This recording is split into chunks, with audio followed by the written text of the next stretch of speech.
Même l'âme d'un prédicateur. Un prédicateur pécheur mourra. Un prédicateur pécheur, il mourra. Même si c'est qui? Même si c'est un apôtre, même si c'est un docteur, qui qu'il soit, s'il pêche, il mourra. Parce qu'on ne doit pas se consoler parce que nous sommes des prédicateurs. Il ne suffit pas d'être prédicateur. Nous ne sommes pas sauvés à cause de la prédication. Non. Si nous péchons, même un docteur, même un prédicateur, il mourra. L'âme qui pêche, cette âme-là qui mourra. Verset 19.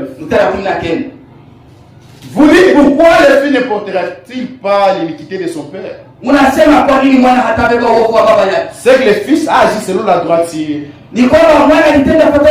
et la justice. La droiture,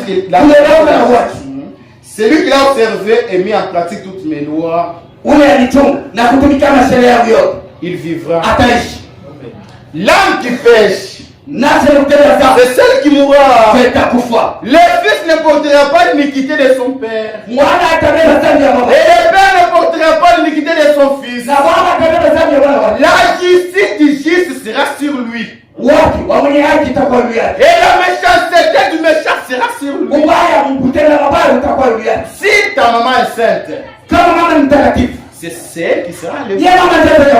Si ton père est saint, c'est celui qui sera enlevé. Il n'a pas d'enlèvement familial. Si ta maman marche bien avec la parole, c'est la maman qui sera enlevée. Maman aussi. Si ta fille marche bien, c'est elle qui va aller. Le salaire est individuel. C'est ça. Parce qu'il y a des mamans aussi qui jouent à la religion. Ils jouent à la religion. Ils envoient les filles. Tout le monde la femme. Il y a des mamans qui sont comme ça.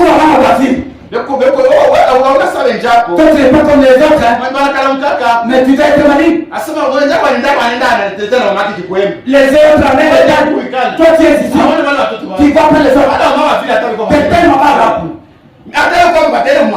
Mais ils sont mal à faire. Vous tirez en faire. Vous devez revenir à la parole.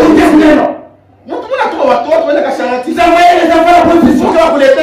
Pour tenir les pains. Est-ce que tu vas porter les pains? Vous allez porter ça en fait. Les péchés, la Bible dit, le salaire du péché c'est la mort. Tu ne peux pas prétendre, tu vis dans le péché, dire que tu vas aller au ciel. Le salaire du péché c'est la mort. Et quiconque est dans la vacation, nous aimons ta couffe. C'est le péché, puis sortir du péché. Dieu aime les péchés. Mais n'aime pas les péchés. Alors les péchés qui veulent recevoir la grâce de Dieu doit sortir dans le péché. C'est ce que Dieu appelle ce matin. Et les pécheurs reviennent. Que le Seigneur vous bénisse. Je suis au verset 22. Toutes les transgressions qu'il a commises seront oubliées. Il vivra à cause de la justice qu'il a pratiquée. Ce que je désire, la volonté de Dieu, c'est ça. Ce que je désire, c'est que le méchant meurt. Dit l'Éternel. Dit le Seigneur l'Éternel. N'est-ce pas qu'il cherche des conduites et qu'il vise? Dieu ne veut pas que même la poursuite de Camalon ne puisse mourir. Dieu veut que tout le monde vienne à lui. Il veut que tout le monde soit sauvé. C'est pourquoi celui qui est entré ici, c'est que nous pouvons que te dire. Dieu veut qu'il te sauve. Dieu veut que tu puisses venir à lui. C'est ça que tu veux. La volonté de Dieu, c'est ça. Que le méchant ne puisse mourir dans les péchés. Parce que si les méchants meurent dans les péchés, ils se séparent automatiquement. C'est la séparation totale avec Dieu. C'est ça la seconde mort. La séparation totale avec Dieu. Alors Dieu ne veut pas vous séparer de lui. C'est pourquoi nous avons sa parole pour que vous puissiez revenir. Que Dieu vous bénisse. Si est juste, verset 24. Verset 24.